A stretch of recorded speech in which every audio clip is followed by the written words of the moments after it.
परम सम्मानीय प्रधानमंत्री जी, मैं राजस्थान पत्रिका की ओर से आज के इस परिवहन पत्रिका के और दो वैदिक ग्रंथों के लोकार्पण समारोह के अवसर पर आप श्रीमान का हार्दिक स्वागत करता हूं, अभिनंदन करता हूं। आपके इस आशीर्वाद से राजस्थान पत्रिका की ये दोनों परम सम्मानीय राष्ट्रीय धरोहर के रूप में प्रतिष्ठित हो जाएंगी। हृदय के अंतःस्थल से आपका आभार व्यक्त करता हूं, क्योंकि मेरे जीवन में तो इससे बड़ा राष्ट्रीय सम्मान और हो भी क्या सकता है। इस अवसर पर हमारे मध्य राजस्थान के महामहिम राज्यपाल उपस्थित हैं। मैं उनका भी हृदय से स्वागत करता हूं। वे राजस्थान के प्रथम नागरिक भी हैं, इसलिए प्रथम माननीय भी हैं। हमारे बीच राजस्थान के मुख्यमंत्री अशोक गहलोत जी भी उपस्थित हैं। मैं उनका भी हृदय से स्वागत करता हूं, अभिनंदन करता हूं। मैं इस तथ्य को भी आपके सामने रखना चाहता हूं कि श्रद्धेय पिताजी ने 1956 में जब इस अखबार की नींव रखी और जिन लक्ष्यों को और उद्देश्यों को साथ लेकर रखी, आज भी हम उन्हीं उद्देश्यों को अक्षुण्ण रखे हुए हैं, चाहे वे निर्भीकता के हों, चाहे वे निष्पक्षता के हों, चाहे सामाजिक सदाचारिता के हों। और हम इस बात को भी हम गर्व से कहना चाहते हैं कि राजस्थान पत्रिका हमेशा अभिव्यक्ति की स्वतंत्रता के लिए संघर्ष करता रहा है। समाज के सरोकारों के लिए पत्रिका का इतिहास गवाह है, पर उससे भी आगे राजस्थान पत्रिका का जो विश्वास है पाठकों के बीच में, वे उसमें आज भी हमारे सामने कोई स्पर्धा नहीं है। जबकि आज मीडिया एक महत्वपूर्ण इकाई बन गया, पर मीडिया अब जनता और सरकार के बीच सेतु बनने के स्थान पर खुद चौथा पाया बनने के लिए तैयार हो गया है। इसका अर्थ है कि वो जनता और सरकार के बीच न होकर अब सरकार के साथ रहना चाहता है।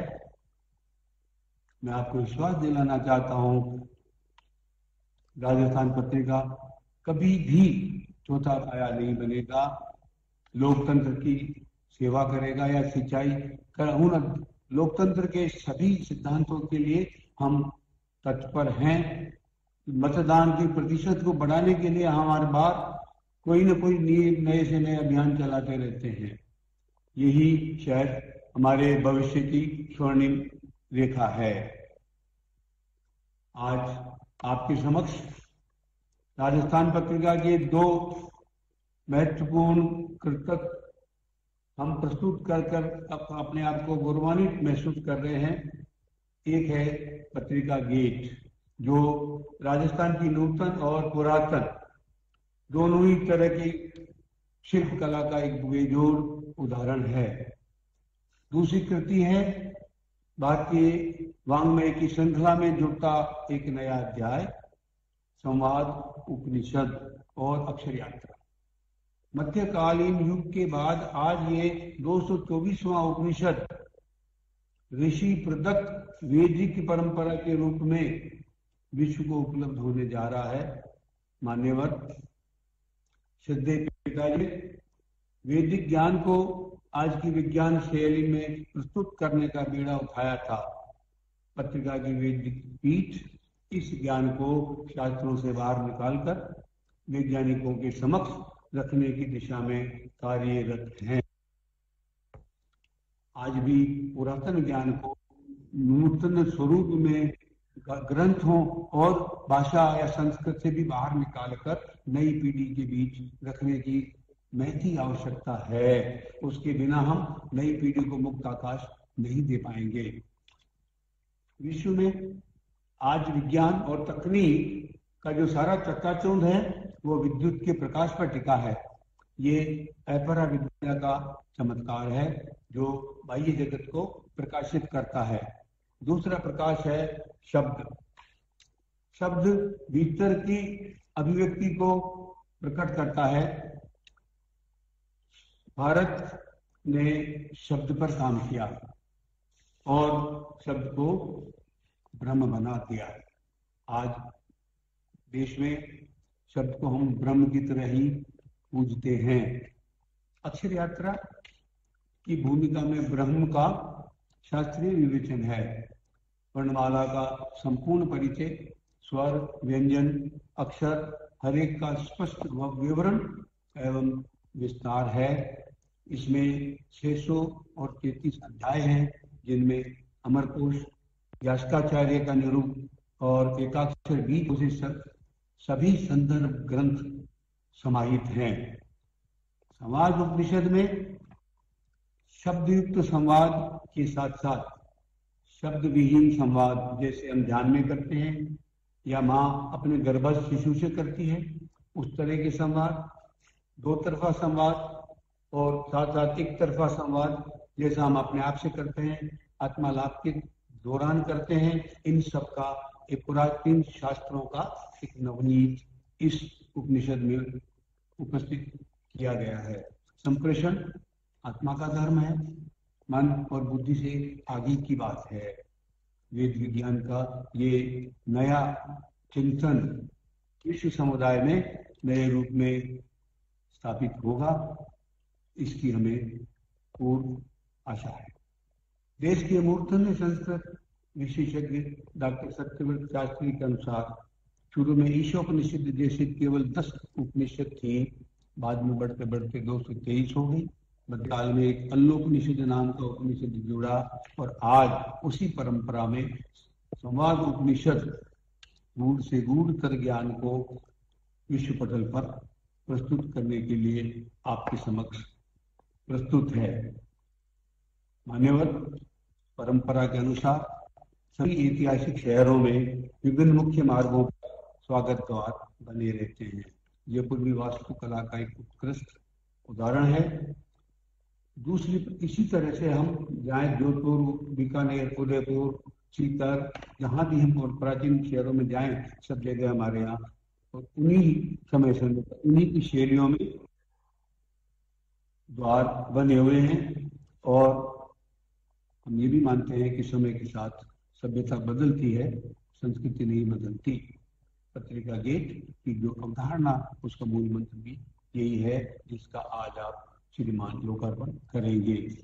मैं आपका इस बात के लिए भी आभारी हूँ कि पिछली चर्चा में जो मुद्दे हमारे बीच चर्चा में आए थे, उनमें से कई मुद्दों पर आपकी सरकार निर्णय ले चुकी है। अभी पिछले महीने भी आपने 27 कीटनाशकों पर प्रतिबंध लगाए थे। मुझे इस बात के लिए भी मैं आपका आभार व्यक्त करता हूँ। एक और बात जो अब इस कोरोना के कारण देश में प्रकट हुई, वो एक तो है जो घर से काम करने की परंपरा हुई, लेकिन उससे बड़ी स्कूल और कॉलेज जो है वो घरों में घुस गए। छोटे छोटे बच्चों को अब इंटरनेट के ऊपर पढ़ाई करनी पड़ रही है।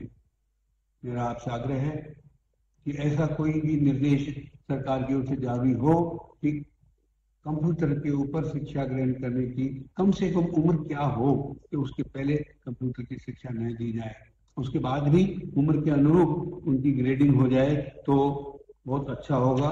कि 8वीं तक इतने घंटे होंगे, 10वीं तक इतने घंटे से ज्यादा नहीं होंगे, तो देश में एक अलग तरह की समझिए मन में माता पिताओं के मन में एक तसल्ली होगी। और एक बात है कि हमारी शिक्षा में एक नई नीति अभी नई आई है, बहुत अच्छी है। उसके साथ एक बात हमें संकल्प के साथ जोड़नी चाहिए, जो मेरा अनुरोध है कि हमें एक आस्थावान समाज पैदा करना है। उसके बिना हम राष्ट्र चिंतन को विकसित नहीं कर पाएंगे। और अब अंत में इस अवसर पर मैं राज्य सरकार का भी बहुत बहुत आभार प्रकट करना चाहता हूँ, जिनके सहयोग से ही पत्रिका को ऐसे सामाजिक योगदान में भागीदार बनने का सुअवसर मिला। और इसके साथ ही मैं राजस्थान के मुख्यमंत्री माननीय अशोक गहलोत जी से भी अपने वक्तव्य के लिए अनुरोध करता हूँ।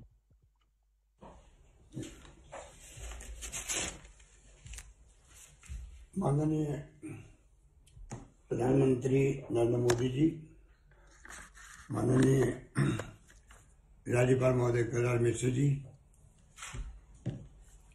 आदरणीय गुलाब कोठारी जी, मुझे खुशी है कि आज पत्रिका गेट का लोकार्पण और 2 ग्रंथ समाज उपनिषद और अक्षर यात्रा का विमोचन होने जा रहा है। हमारे माननीय प्रधानमंत्री जी के सानिध्य में एक कार्यक्रम हो रहा है। ये हम सबके लिए गौरव की बात है। आप सब जानते हैं कि राजस्थान अपने गौरवशाली इतिहास, वीर गाथाओं और संस्कृति के लिए पूरी दुनिया में अपनी खास पहचान रखता है। यहाँ के ऐतिहासिक किले, महल, हवेलियाँ, झीलें और विशाल रेगिस्तानी इलाका भी सैलानियों के लिए आकर्षण का केंद्र रहा है। और जैसे हम सब जानते हैं कि अभी हाल ही में जयपुर को यूनेस्को ने हेरिटेज सिटी के रूप में मान्यता प्रदान करी है।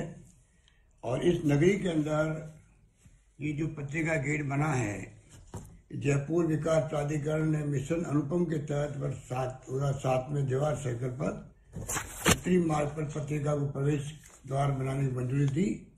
और आज ये खूबसूरत कृति जो हमारे सामने मौजूद है, उसका माननीय प्रधानमंत्री जी अभी उसका उद्घाटन करेंगे। जयपुर स्थापना के समय से ही परकोटे के रूप में जाना जाता है।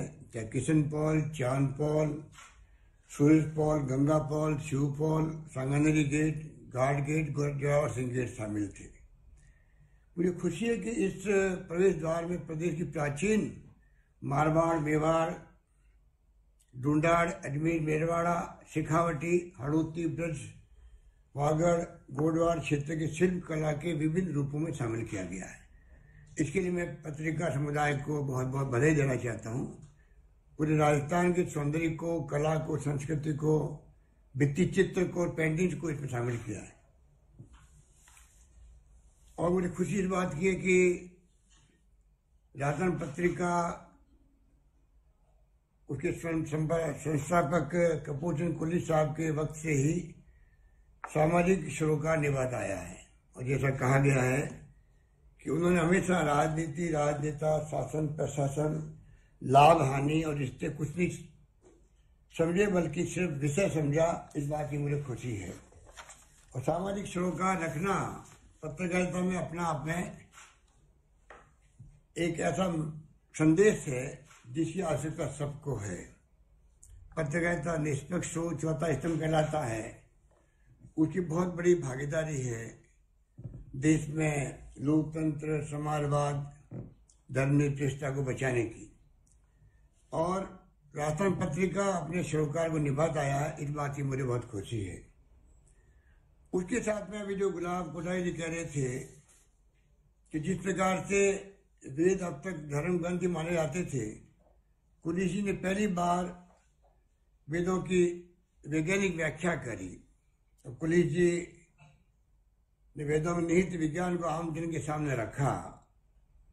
तब वो रख रहे थे तो पूरा प्रदेश नहीं, पूरा देश बहुत ही उससे प्रभावित हुआ था। वेदों का अध्ययन परंपरागत रूप से संस्कृत की रचना और श्लोकों तक सीमित रहा, किंतु आपने वेदों के वैज्ञानिक पक्ष को उजागर कर वेदों के आधुनिक युग में भी प्रासंगिकता को स्थापित किया।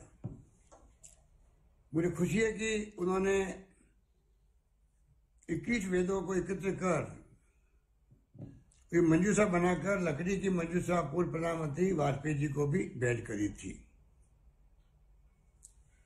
वो अपना आप एक ऐसे व्यक्तित्व थे जिन्होंने महाकवि जयदेव के ग्रंथ गीत गोविंद पर आधारित 16 कड़ियों को भी शास्त्रीय रचना गीत गोविंद को दूरदर्शन पर तैयार किया। मुझे खुशी है कि जिस प्रकार कहा गया, कुली जी और गुलाब जी ने वेद, उपनिषद सहित कई ग्रंथों पर कार्य किया है।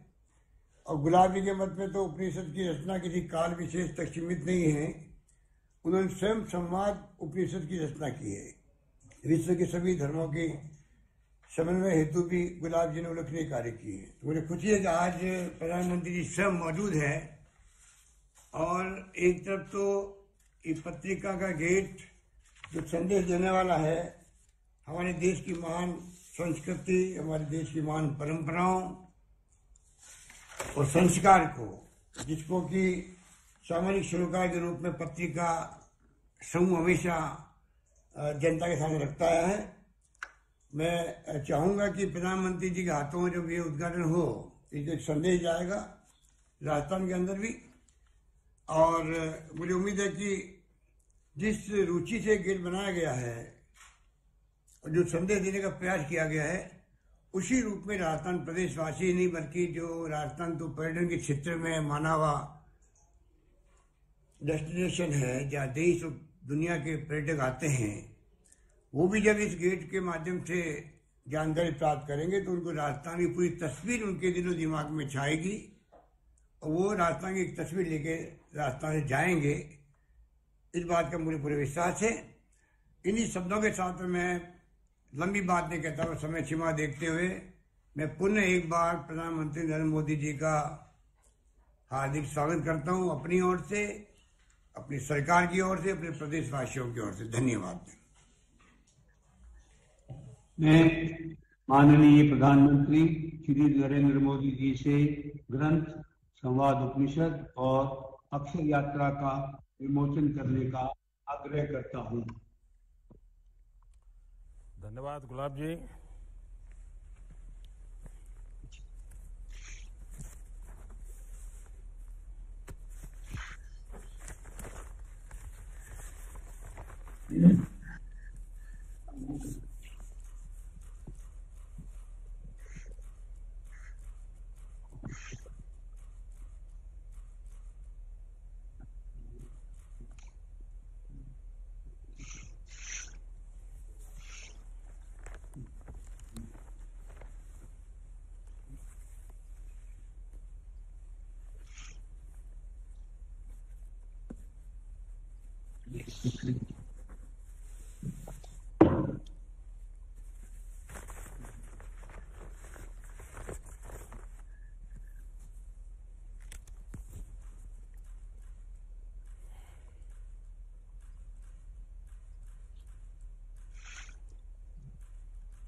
मैं माननीय प्रधानमंत्री जी से कंप्यूटर स्क्रीन पर क्लिक करके राजस्थान गेट के लोकार्पण का अनुरोध करता हूं।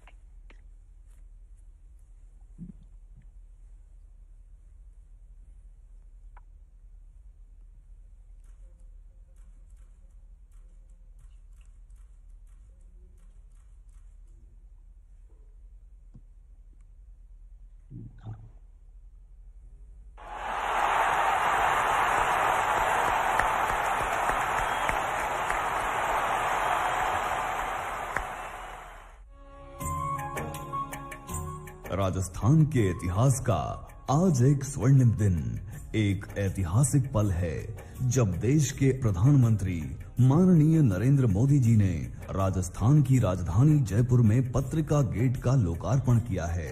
जयपुर की मध्य रेखा के दक्षिणी छोर पर स्थापित है ये भव्य पत्रिका गेट, आधुनिक राजस्थान का प्रवेश द्वार।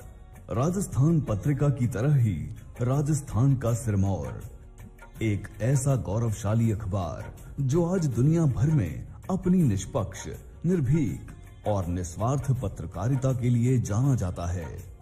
इसी गौरव की अनुभूति है 81 फुट ऊंचा और 108 फुट चौड़ा ये भव्य और अति विशाल पत्रिका गेट।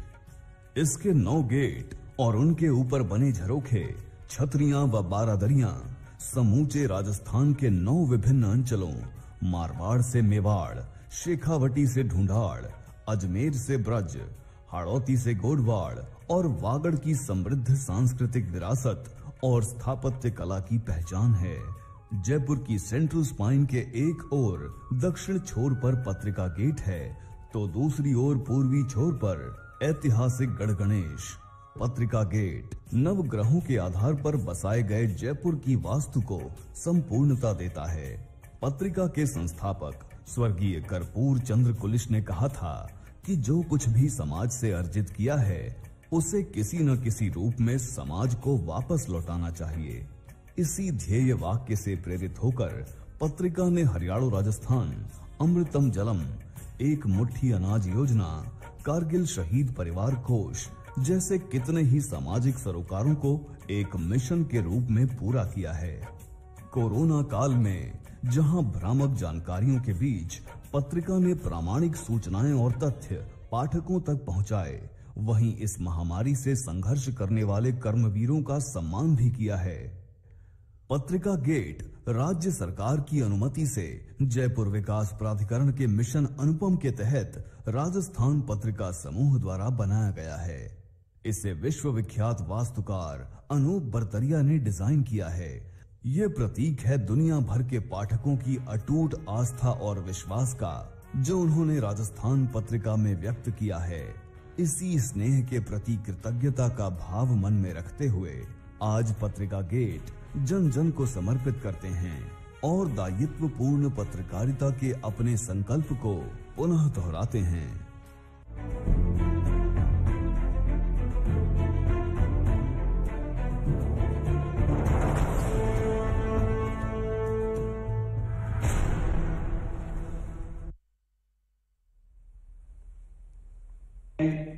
माननीय प्रधानमंत्री जी से अपने आशीर्वचन देने का अनुरोध करता हूं। नमस्कार। राजस्थान के गवर्नर श्रीमान कलराज मिश्र जी, राजस्थान के मुख्यमंत्री मेरे मित्र श्रीमान अशोक गहलोत जी, राजस्थान पत्रिका के श्रीमान गुलाब कोठारी जी, पत्रिका समूह के अन्य कर्मचारीगण, मीडिया के साथी, देवी और सज्जनों, गुलाब कोठारी जी और पत्रिका समूह को संवाद उपनिषद और अक्षर यात्रा इस पुस्तकों के लिए, इस रचना के लिए और देश की भावी पीढ़ी को अतीत के साथ संवाद करने के लिए, प्रेरित करने के लिए मैं बहुत बहुत शुभकामनाएं देता हूं। ये पुस्तकें साहित्य और संस्कृति दोनों के लिए अनुपम उपहार है। आज मुझे राजस्थान की संस्कृति को प्रतिबिंबित करने वाले पत्रिका गेट को भी समर्पित करने का अवसर मिला है। वैसे तो राजस्थान पत्रिका अखबार के रूप में हर दिन लोगों के घर के दरवाजे खोलता है और पढ़ने के बाद मन के दरवाजे खोलता है। लेकिन आज राजस्थान को एक तोहफे के रूप में गेट मिल रहा है। ये स्थानीय निवासियों के साथ ही वहां आने वाले पर्यटकों के लिए भी आकर्षण का केंद्र बनेगा। इस प्रयास के लिए भी आप सभी को बहुत बहुत बधाई देता हूं। साथियों, किसी भी समाज में समाज का प्रबुद्ध वर्ग, समाज के लेखक या साहित्यकार ये पथ प्रदर्शक की तरह होते हैं। एक प्रकार से समाज के शिक्षक होते हैं। स्कूली शिक्षा तो खत्म हो जाती है, लेकिन हमारे सीखने की प्रक्रिया पूरी उम्र चलती है, प्रतिदिन चलती है। इसमें बड़ी ही अहम भूमिका पुस्तकों और लेखकों की भी है। हमारे देश में तो लेखन का निरंतर विकास भारतीयता और राष्ट्रीयता की यात्रा के साथ साथ चले हैं। स्वतंत्रता संग्राम के दौरान लगभग हर बड़ा नाम कहीं न कहीं से लेखन से भी जुड़ा था। हमारे यहां बड़े बड़े संत, बड़े बड़े वैज्ञानिक भी लेखक और साहित्यकार रहे हैं। मुझे खुशी है उस परंपरा को जीवंत रखने का आप सब लगातार प्रयास कर रहे हैं। और बड़ी बात ये भी है कि राजस्थान पत्रिका समूह इस बात को खुद कहने का साहस रखता है कि हम विदेशों के अंधानुकरण की दौड़ में शामिल नहीं है।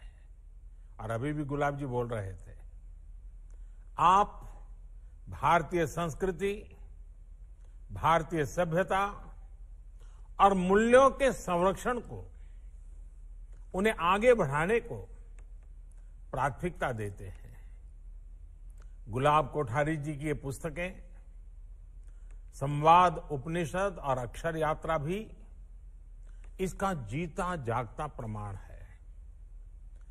गुलाब कोठारी जी आज जिस परंपरा को आगे बढ़ा रहे हैं, पत्रिका की तो शुरुआत ही किसी न किसी रूप में इन्हीं संस्कारों के साथ हुई थी। श्री कर्पूर चंद्र कुलिश जी, उन्होंने भारतीयता और भारत सेवा के संकल्प को लेकर ही पत्रिका की परंपरा को शुरू किया था। पत्रकारिता में उनके योगदान को हम सब याद करते ही हैं, लेकिन कुलिश जी ने वेदों के ज्ञान को जिस तरह से सरल तरीके से समाज तक पहुंचाने का प्रयास किया, वो सचमुच में अद्भुत है, प्रेरक है। मुझे भी व्यक्तिगत तौर पर स्वर्गीय कुलिश जी से मिलने का कई बार अवसर मिला। उनकी मुझसे बहुत आत्मीयता थी।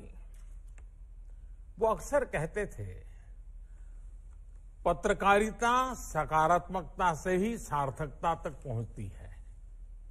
साथियों, समाज को कुछ सकारात्मक देने की ये सोच केवल पत्रकार या लेखक के तौर पर ही जरूरी है, ऐसा नहीं है।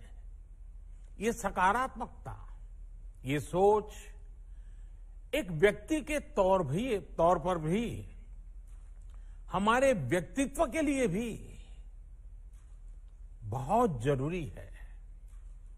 मुझे संतोष है कि कुलिश जी की इस सोच को, उनके संकल्प को पत्रिका समूह और गुलाब कोठारी जी निरंतर आगे बढ़ा रहे हैं।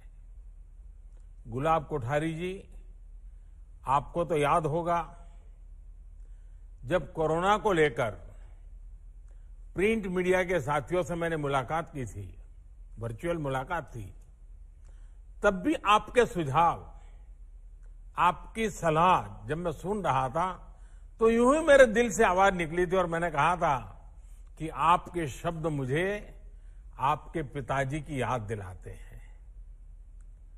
संवाद, उपनिषद और अक्षर यात्रा को देखकर भी यही भाव मेरे मन में उठता है कि आप अपने पिता की वैदिक विरासत को कितनी मजबूती से आगे बढ़ा रहे हैं। साथियों, जब मैं गुलाब जी की पुस्तकें देख रहा था तो मुझे उनका एक संपादकीय भी याद आ गया। 2019 में चुनाव के नतीजों के बाद जब मैंने पहली बार देश के लोगों से बात की थी तो कोठारी जी ने उस पर स्तुत्य संकल्प एडिटोरियल लिखा था और उन्होंने लिखा था कि मेरी बातों को सुनकर उन्हें ऐसा लगा जैसे उनकी ही बात को मैंने 130 करोड़ देशवासियों के सामने कह दिया है। कोठारी जी, आपकी पुस्तकों में जब जब उपनिषदीय ज्ञान और वैदिक विमर्श मिलता है, उसे पढ़कर कहीं कहीं मुझे भी ऐसा ही लगता है जैसे हम सब एक ही भाव विश्व के साथी हैं, हम एक ही राह के राही हैं, हम एक ही पथ के पथिक हैं। वास्तव में मानव मात्र के कल्याण के लिए, सामान्य मानवी की सेवा के लिए शब्द चाहे किसी के भी हो, उनका संबंध हर किसी के हृदय से होता है। और इसलिए तो हमारे वेदों को, वेदों के विचारों को कालातीत कहा गया है। वेद मंत्रों के दृष्टा चाहे कोई भी ऋषि हो, लेकिन उनकी भावना, उनका दर्शन मानव मात्र के लिए, और इसीलिए हमारे वेद, हमारी संस्कृति किसी सीमाओं में बंधी हुई नहीं है, किसी भाषा से भी बंधी हुई नहीं है। ये वर्तमान के लिए भी है, उज्जवल भविष्य के लिए भी है, मानव जात के लिए भी है, कण कण के लिए भी है, जन जन के लिए भी है, और जन से लेकर के जग तक के लिए है, विश्व भर के लिए है। उपनिषद संवाद और अक्षर यात्रा भी उसी भारतीय चिंतन की एक कड़ी के रूप में लोगों तक पहुंचेगी। और मुझे पूरा विश्वास है कि आज की डिजिटल की दुनिया में गूगल गुरु के भरोसे जीने वाली हमारी पीढ़ियां कभी तो इन किताबों को हाथ लगाएगी और बहुत कुछ अमृत पाएगी।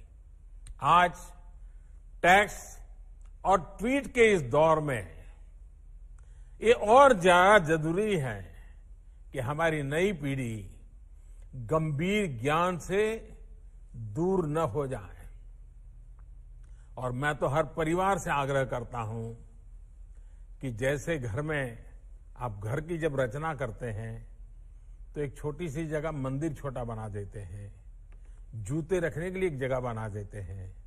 घर की रचना के समय आर्किटेक्चर को जरूर कहिए कि एक कोना ऐसा भी हो जिसमें अच्छी अच्छी किताबें रखी हो, और परिवार के हर व्यक्ति समय निकालकर दिन में एक बार उन किताबों के पास जाए, किताबों को हाथ लगाए, एक आध दो पेज, एक आध दो लाइन जरूर पढ़ने की आदत बनाए। साथियों, हमारे उपनिषदों का ये ज्ञान, वेदों का ये चिंतन, ये केवल आध्यात्मिक या दार्शनिक आकर्षण का ही क्षेत्र नहीं है। वेद और वेदांत में सृष्टि और विज्ञान का भी दर्शन है। अगर आज हम क्लाइमेट चेंज की चर्चा करें तो हमारा एक पूरा वेद पर्यावरण को समर्पित है। आज विश्व जिन समस्याओं से जूझ रहा है उसकी चर्चा हजारों साल पहले हुई है। कितने ही वैज्ञानिकों को इसने आकर्षित भी किया है, कितने ही वैज्ञानिकों ने इसमें गंभीर रुचि भी दिखाई है। हम सब ने निकोला टेस्ला का नाम सुना ही होगा। टेस्ला के बिना ये आधुनिक विश्व आज ऐसा नहीं होता जैसा हम देख रहे हैं। आज से एक सदी पहले जब स्वामी विवेकानंद जी अमेरिका गए थे तो निकोला टेस्ला से उनकी मुलाकात हुई थी। स्वामी विवेकानंद जी ने टेस्ला को जब उपनिषदों के ज्ञान, वेदांत की ब्रह्मांड व्याख्या के बारे में बताया था तो वो हतप्रत थे। आकाश और प्राण जैसे संस्कृत शब्दों से ब्रह्मांड की जैसी गहरी चर्चा उपनिषदों में की गई है, टेस्ला ने कहा कि वो इसे आधुनिक विज्ञान की भाषा में, गणितीय समीकरणों में लेकर के आएंगे। उन्हें लगा था कि वो इस ज्ञान से विज्ञान की सबसे गूढ़ पहलियों को सुलझा सकते हैं। हालांकि बाद में कई और रिसर्च हुई, जो चर्चा स्वामी विवेकानंद जी और निकोला टेस्ला की हुई थी, अलग तरीके से वो चीजें आज हमारे सामने आई हैं। आज भी काफी रिसर्च हो रही है, लेकिन कहीं न कहीं ये एक प्रसंग हमें अपने ज्ञान को लेकर पुनर्चिंतन करने को प्रेरित करता है। आज हमारे यहां युवाओं को इस दृष्टि से भी जानने, सोचने और समझने की जरूरत है, और इसलिए संवाद उपनिषद जैसी पुस्तक अक्षर की यात्रा पर इतना गहन मंथन, ये हमारे युवाओं के लिए एक नया आयाम खोलेगी, उन्हें वैचारिक गहराई देगी। साथियों, अक्षर हमारी भाषा की, हमारी अभिव्यक्ति की पहली इकाई होती है। संस्कृत में अक्षर का अर्थ है जिसका क्षरण न हो, यानी जो हमेशा रहे। विचार की यही शक्ति है, यही सामर्थ्य है। हजारों साल पहले जो विचार, जो ज्ञान किसी ऋषि, महर्षि, वैज्ञानिक, दार्शनिक ने हमें दिया, वो आज भी संसार को आगे बढ़ा रहा है। इसलिए हमारे उपनिषदों में, हमारे शास्त्रों में अक्षर ब्रह्म की बात कही गई है। अक्षरम ब्रह्म परमम, अक्षरम ब्रह्म परमम, ये सिद्धांत दिया गया है। हमारे शास्त्रों में कहा गया है, शब्द ब्रह्माणि निष्णातः परम ब्रह्मादि गच्छति, यानी शब्द ही ब्रह्म है। जो इस शब्द ब्रह्म को पूरी तरह जान लेता है, वह ब्रह्मत्व को, ईश्वरत्व को पा लेता है। शब्द की महिमा, शब्द को ईश्वर कहने का ऐसा उदाहरण कहीं और नहीं मिलता, और इसलिए शब्दों में सच कहने का साहस, शब्दों में सकारात्मकता देने की शक्ति, शब्दों में सृजन करने की सोच, ये भारतीय मानस की पूंजी है, भारतीय मानस की सहज अभिव्यक्ति है, हमारा स्वभाव है, हमारी प्रकृति है।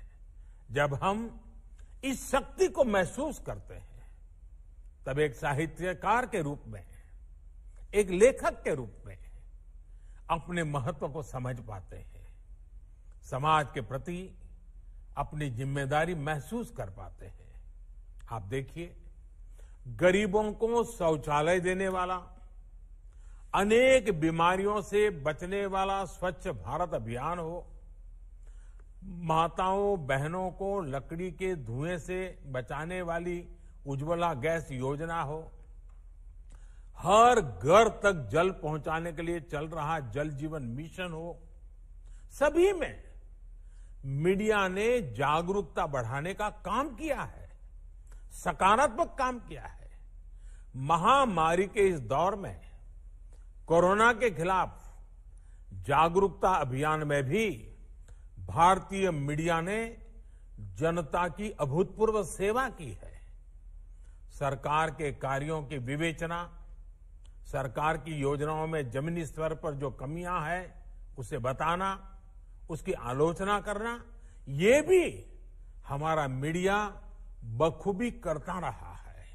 हां, कई बार ऐसे मौके भी आते हैं जब मीडिया की आलोचना भी होती है।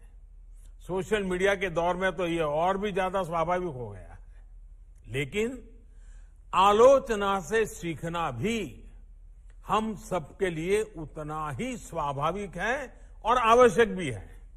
और इसलिए ही आज हमारा लोकतंत्र इतना सशक्त हुआ है, मजबूत हुआ है।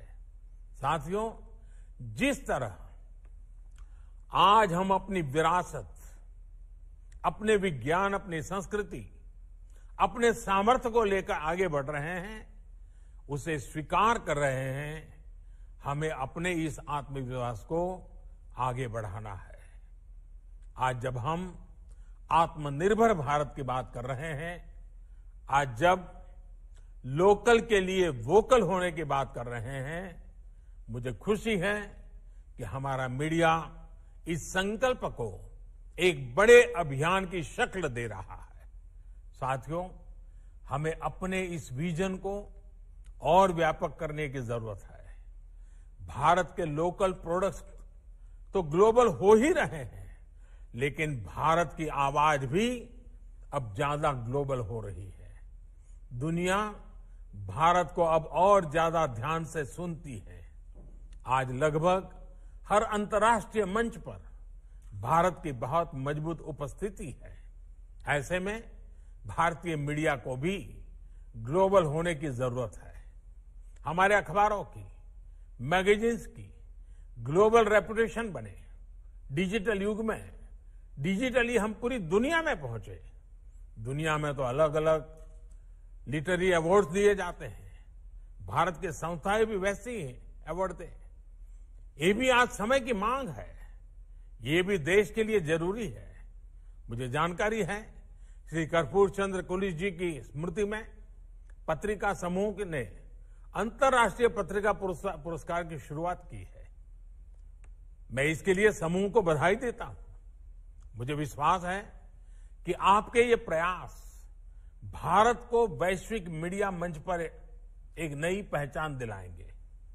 कोरोना काल में जिस तरह से जन जागरूकता का काम पत्रिका समूह ने किया है, उसके लिए भी एक बार फिर से मैं आपको बधाई देता हूं।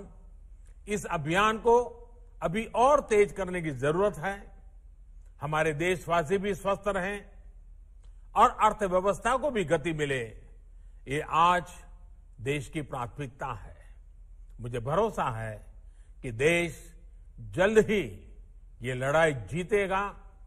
देश की यात्रा भी अक्षर यात्रा बनेगी। इन्हीं शुभकामनाओं के साथ आप सभी का बहुत बहुत धन्यवाद।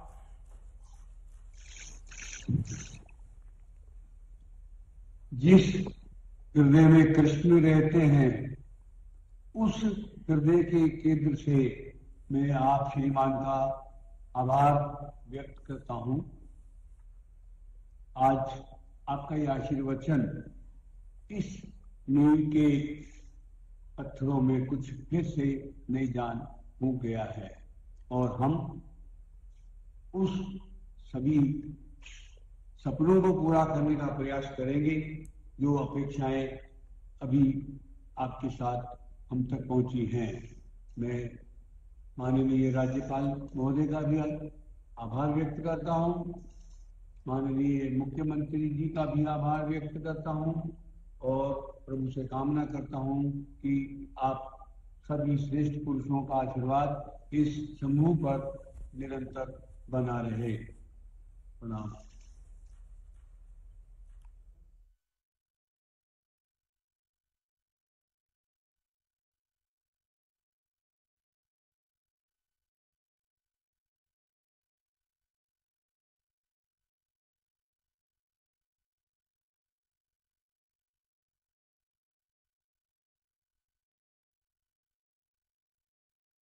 The Prime Minister in his speech reminisced about the founder of the Patrika Group and his various contributions. He said he spoke about India's